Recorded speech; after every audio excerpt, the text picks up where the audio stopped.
loves comics. David loves and David loves comics. David knows comics? David loves comics, you guys. David knows his shit. And David is like, we are a classic combo. And we agree, and we're not going to fuck with a guy who loves comics. Thank you, Dave. Good afternoon, good evening. How you doing today? This is Dave Loves Comics. This is today's topic. The subject today is DC and Marvel films. And a lot of people, there's always a competition between the two that people want to really create. And it's, but I was just thinking about the other day that there's a weakness in both sides of them. I mean, I think they have made some great products, but there's flaws in both of them. And I think from listening to a lot of different podcasts, Steve Baxey of Geek Evolution formerly, and Grace Randolph and Andre the Black Nerd comedy. But, from listening to a combination of all of different type of podcasts, I think the biggest flaw and the meat of this video is Marvel is trying to do DC and DC is trying to do Marvel. And I haven't concluded, but I have clearly observed that if you look at the history of Marvel and DC characters, even without reading the comic books, just knowing in general, like DC is established they are a modern mythology. Joseph Campbell, heroes of a different faces, unconscious mythology from the Zeus and Mercury, from continue. And so Superman, Batman, Wonder Woman, Flash have became like iconic mythology heroes. They are almost godlike. And that makes the characters larger than life. They are a destiny that has come to, like they are following a destiny and not necessarily chosen. Like Aquaman is, he's born Aquaman. He's born half king of the sea and half human. Wonder Woman, he carved from clay on the daughter of Zeus. Superman came to the planet. And so when you make movies, if you make movies based on these characters, it has to be almost Jason and the Argonauts. I mean, it has to be almost larger than life type movies. And going back, Christopher Reeve's 1978 really captured that myth-making visuals and attitude of a Superman character. Now, Marvel is a response to DC in a lot of ways, and similar to how Batman is a response to Superman, street level, low level. But Marvel decided to base their heroes, they are like the monsters by accident, but still coming to the challenge of being heroes. I mean, Stan Lee's first creation was the Fantastic Four. And you have to believe that he thought about the universal monsters growing up as a child. Because the Fantastic Four go up in space, get the radioactive waves, but the thing is, for most all part, is almost Frankenstein. I mean, the thing is Frankenstein. Invisible Man became Invisible Woman. Destructibleness,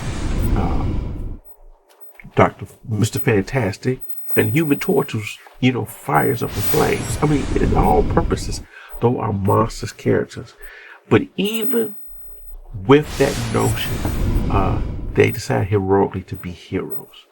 Hulk, gamma rays, this Monster at Night, this Dr. Jekyll, Dr. Hyde, Spider-Man. There's a lot of campy B movies with the giant Spider-Man or persona, but to make it a teenager, able to climb the walls. Instead of the human fly, which sounds like a B movie, he becomes Spider-Man, and even though he's a child.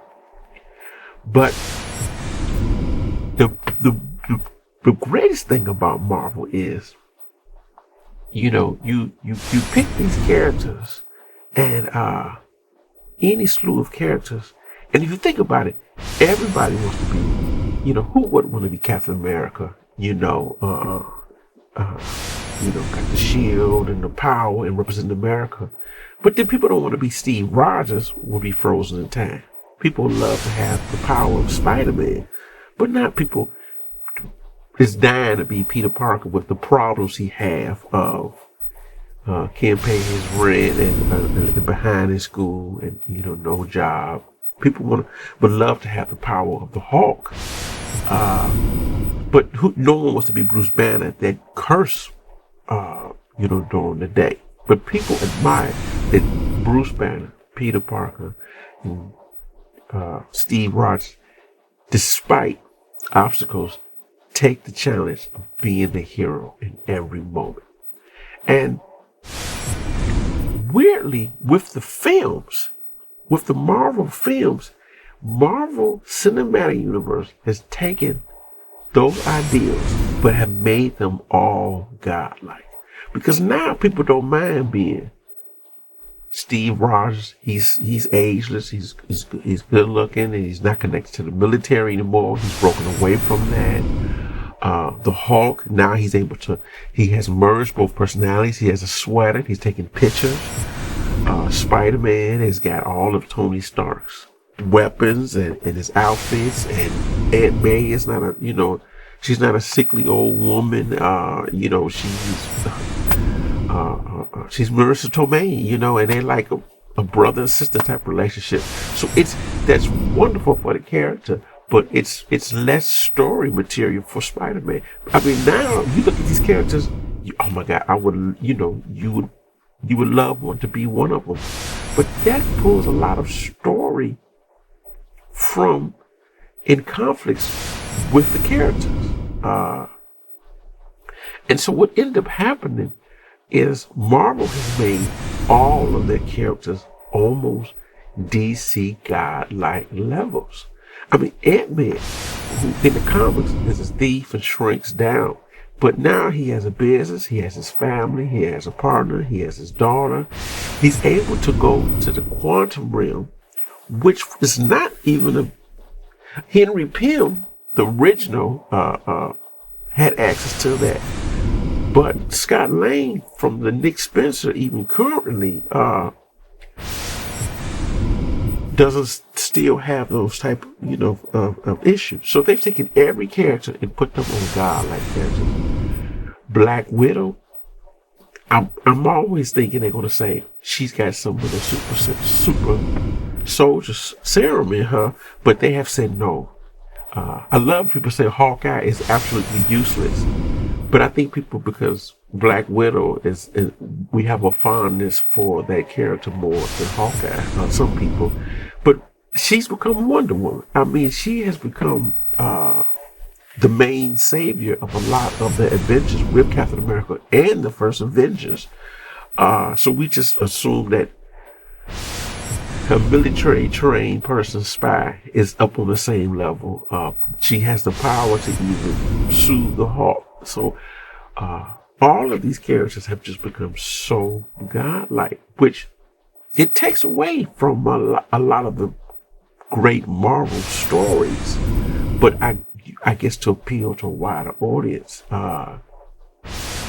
it's just across the board. I mean, half the population is wiped out, and we just go back in time and we fix it all together. Spoilers, the Avengers Endgame. But when you go back to the DC, they're in a spot where, if they do the godlike attitude or vibe, they're going to be accused of doing the Marvel, which is weird because that was their forte. I know going back to 2008 with The Dark Knight, Christopher Nolan he did a response to Batman and Forever and the Schumacher's film. So he wanted to keep it realistic. And it's weird because Christopher Nolan, after Batman Begins and many of his films, he's gone to space, interstellar, clones, dreams, inceptions. But for the Batman films, he has grounded it to make it almost a crime film saga. And I guess to relate to people who just don't like people who heroes with masks on, right away. And he, no Venom and Bane. Catwoman is not called Catwoman. Robin is not called Robin. No Mr. Freeze, no Riddler. I mean, just bare to the Joker, not dropped in acid.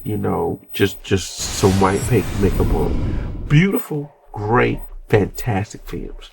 But DC has decided, since that's worked, all of the characters should be ripped from that realm. Even have Superman from another planet that focused on the alien, that he was an alien on this earth. But majority of Man of Steel is what will be the response of the earth to him. He's a threat. He's untapped, or what if he goes crazy? He's too powerful. I mean, that leads from Man of Steel until Batman vs. Superman, the paranoid. Which, that's like a fearful alien coming to it rather than the friendly presence of it. Because in most Superman books and different stories of all medium, I mean, he is embraced, has a miracle in the embracement. He's coming down. He's going to help. People ask him, Superman, why can't you do more? And rather than, do we really need Superman? That comes up through Lex Luthor stories. But for the most part, Lex Luthor's frustration is that we never are concerned about Superman. But in all Superman mythology, he's immediately embraced, different forms. But because of that realistic tone, after even Man of Steel and Batman Superman, the Suicide Squad, the street level heroes that's coming in, Harley Quinn and Deadshot, and even with the promo for Birds of Prey, it's very street level. Those are the type of characters, but barely in any costumes, a bow in the air, or maybe no mask. None of the Birds of Prey from the trailers I see, none of them have masks. It's just street level heroes. And I guess it's that the mentality of, if it's too far reach, people are not going to connect with it. But that's the type of connection that Marvel should be having, and not DC. Because when people think of DC, I don't think they are some street level DC heroes.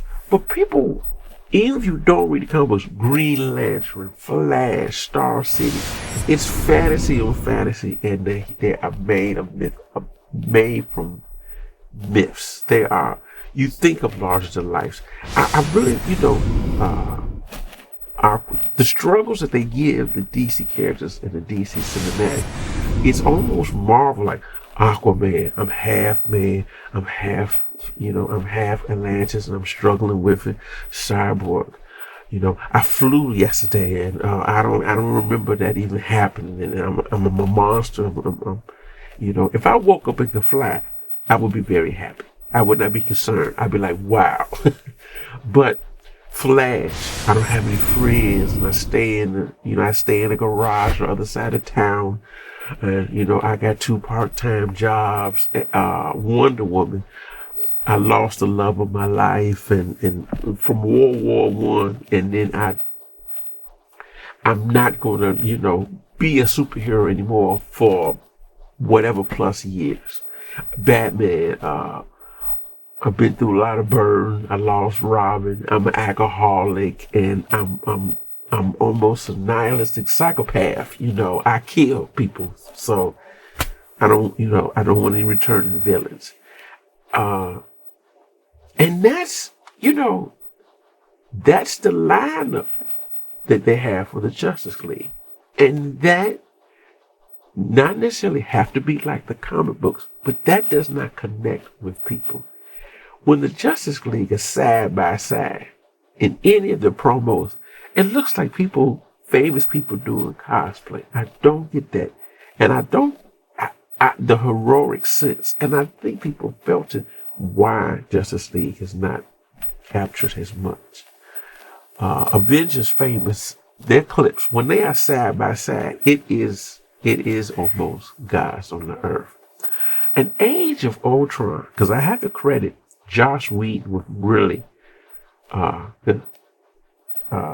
Zack Snyder for DC and Josh Whedon with Avengers, but Age of Ultron, he really emphasized that he wanted them to be larger than life. I mean, Marvel did the opposite, because this most important scene in Age of Ultron, which connected to me after rewatching it 3 times, is when Hawkeye and his wife look out the window and they see Chris Evans with his blue shirt on, ripping up, lumber, and he's arguing with Tony Stark.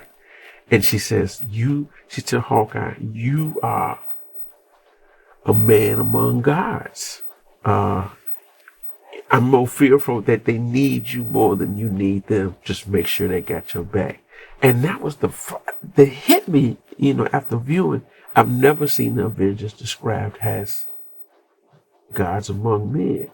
Because as a comic book person, or even Avengers Infinity, Avengers Earth's Mightiest Heroes, Avengers is soap opera. And a lot of comic books for me are soap opera. But it was romance, who's dating Wasp, it was Vision, and it was Wonder Man, and it was Hawkeye falling in love, and Captain America and Black Widow. It was more conversations, hanging in the tower, we're called to duty, we come back, Betty wants to visit Hulk, Jane Foster stopping by Thor, the rotating cast. But Avengers is always, when I think of Avengers myself, I always think of Vision, Wasp, Wonder Man, Beast. I think a lot of the B-level heroes coming around the table, but the core being Thor, Iron Man, and Captain America. But underneath it, the misfits that come in every once in a while, from the Miss Marvel or Captain Marvel coming around. If you look at the lineup of the Avengers, it's always a mosh posh. But Wasp, Ant-Man, Vision, and Scarlet Witch, I'm going to say those are, that's my Avengers Fantastic Four. It's very soap opera-ish like. But this Avengers is it's based on the Ultimate Avengers, so it's very military based and procedural and mission to mission. The scene where they, in the open of Age of Ultron, and them hanging around and trying to lift the hammer, that's the most Avengers moment to me from all of the comic books, and that is the Marvel spirit, which is ironic why Stan Lee is. It's so beautiful to have him in that scene. But in conclusion, that was just a thought that popped in my mind. Like I said, a lot of people have brought it up and mentioned it, but I just kind of connected together. And it's really, when people say, Marvel versus DC, and which is egged on by a lot of media. I think that media makes it more than a notion, and I think that people are attacking critics for either being paid off, but from Disney or whatever the case may be, or Disney doesn't get a fair shot. But I think that when people really, you have to be frustrated on both sides of the table. Like I say, they're both doing things with each other characters. I love a lot of the films that they create, but it is some flaws and some points in it. You can't make something that doesn't really fit in it. I mean, you can be applauded for it. But people, because majority of the films, Marvel's going to be rated C plus in majority of their films. Majority of films are C plus or higher. And DC is always hit or miss in whatever the expectations are. It's hit or miss no matter what they make. The Zam can do underperform, and Aquaman can come, make $1 million. Then Joker can do $1 billion, and Birds of Prey may not. It's no consistency. It's no building. Towards it. And so that's pretty much it. That's DC Loves Comics. And I know this is a longer video, but just want to put some pieces together. But thanks for enjoying, and you take care of yourself. Peace.